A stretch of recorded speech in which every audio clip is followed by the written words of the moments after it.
All right, everybody, welcome back to the pregame show to get you in the know. I am Ethan Myers with the Know at Be in the Know, pretty much everywhere. If we're not at Be in the Know, we're just at the Know. Check us out our website, theknow.com. Lots of good stuff on there. Breaking down pregame for Saints versus Bills. The Saints are currently 0-3. The Bills are currently 3-0. So should be an interesting game. And I think we talked about it in group chats and things like that. And I think uh, the big obstacle for the Saints is it's just proving that last week was a fluke and it's not the norm, right? That's probably the biggest thing that I want to see this week because, as we've talked about on these pregame shows before, we're not necessarily too concerned about the Saints not, you know, essentially being a team that's it's going to lose a lot of bad games. We didn't expect that of them this year. We expected them to be competitive, and the first 2 weeks seemed like they would do that. And then last week, that was um, that was not what we expected to see all year, right? So it'll be interesting to see how they come out this week. They had a couple of coaches and coordinators and things like that say um, that the last week was them not being prepared, right? And that's fine. But just show again that it was a fluke. Restore some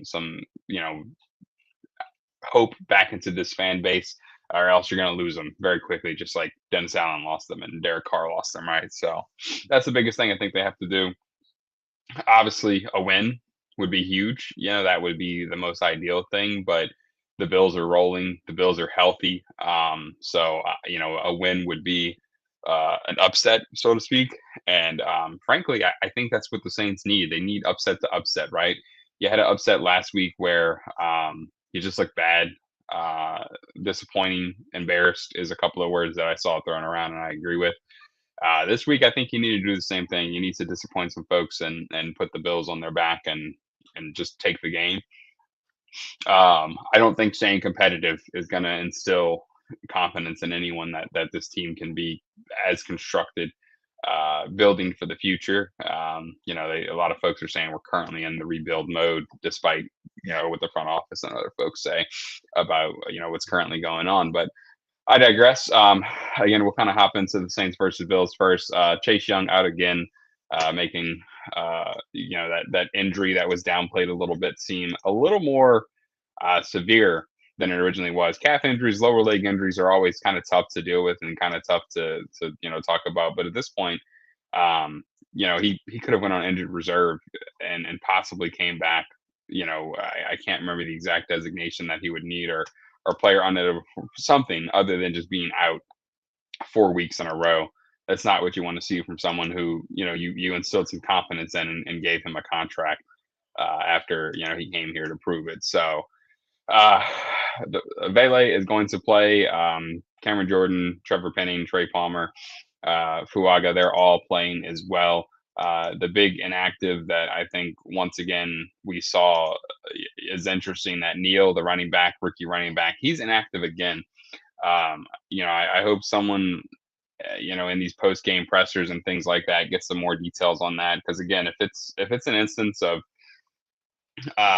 something going on behind the scenes that the fans don't necessarily need to know about, that's one thing. But um, you know, when you're struggling to get your offense going, I think one of the biggest things you can do is just run the ball, pound the rock, keep it simple. Stupid, right, is a phrase that I've heard, and I think it's beneficial with a young quarterback and an offense that hasn't really thrived outside of maybe the hurry up offenses that we've played. Um, so run the ball, and you don't have to pound Alvin Kamara into the ground with 20 carries. Like I think Kendre Miller and Neal are very very efficient backs, and Neal gives you that run it right up the middle and put it in their face type of running back. So for him to be inactive again is an interesting choice. No injury designation as far as I see, just inactive, which is interesting. So I think I'd rather have him active and get some touches to see if he can kind of be the running back of the future for this team, because eventually guys are going to want to get paid, and Alvin Kamara has made it pretty clear that he wants to be here. But obviously, if you're 0-17, do you still want to be here or do you want to leave? So I'd like to see Neal get those touches that I think would be beneficial to both him and the Saints. So unfortunate that he is again inactive, but here we are. So as far as the Bills go, again, they're pretty healthy. They had, outside of their guys who were out already, they had two guys who didn't practice who looked like they'll wind up playing. So that's, again, they're a pretty healthy team right now, which not a whole lot to dive into for their injuries. But around the NFC South, you have the Atlanta Falcons 1-2 going against the Washington Commanders, who are 2-1. That'll be a game to watch just primarily because Jaden Daniels and Terry McLaurin are both out for that game.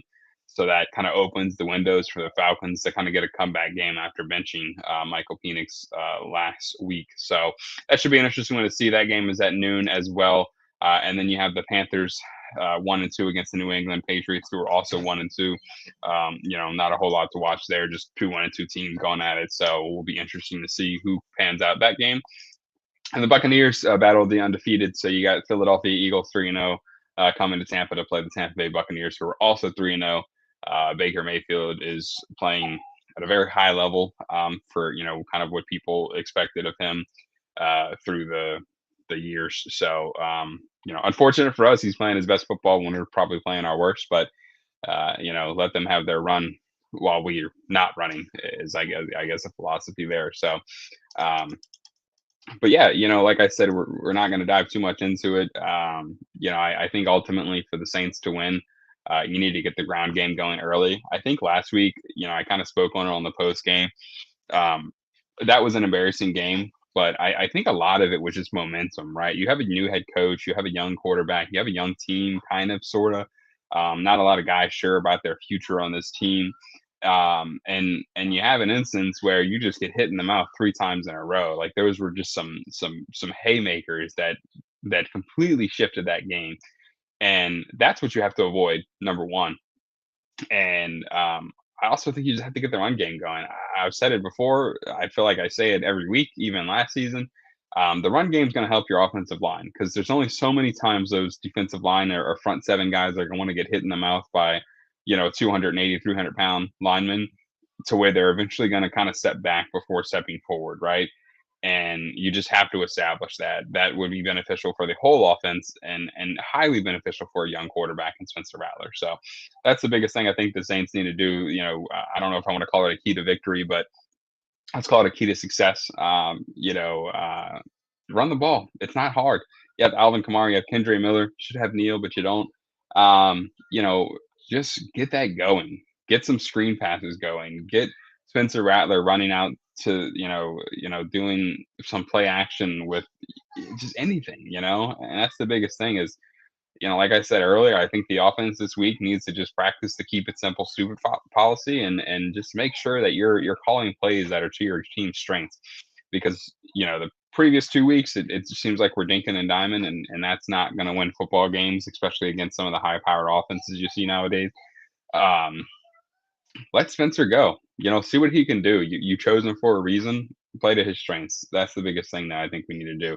Run the ball and play to your strengths. And just hang in there because the Bills are a good team. They're 3-0 for a reason, right? They've been a good team for a couple of years now. Josh Allen has proven that he can bring them to the playoffs countless times. So, it's one of those things where we just need to make sure we're putting one foot in front of the other this week instead of just standing still. So. As far as we always try to get an anytime touchdown scorer in here, but like I said, I'm going to ban Alvin Kamara for the whole season.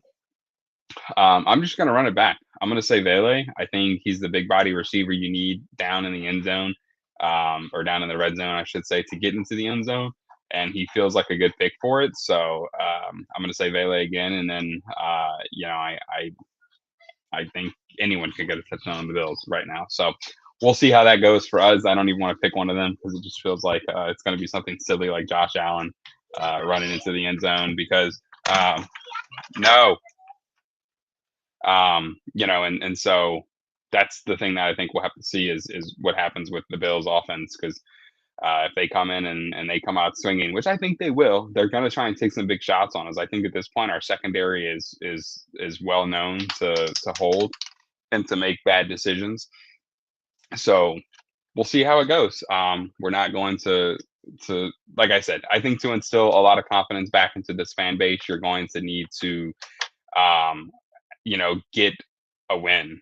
And I don't think we get the win, unfortunately. So I don't even think staying competitive. I think you come within a field goal of this game or even a touchdown of this game, people are just going to say it's the first 1 to 2 weeks, and I think you need a win. You absolutely need a win to change it from that was last week was a fluke and not the norm. So we'll see what they do. I'm excited for it either way. Saints football is always something fun to watch. So we're going to be watching it. So who dat? We'll catch y'all post game and stay tuned. We got a lot coming this year. So we appreciate it and check us out everywhere at Be in the Know and make sure you follow us, subscribe, do everything you got to do because we are coming at you all season.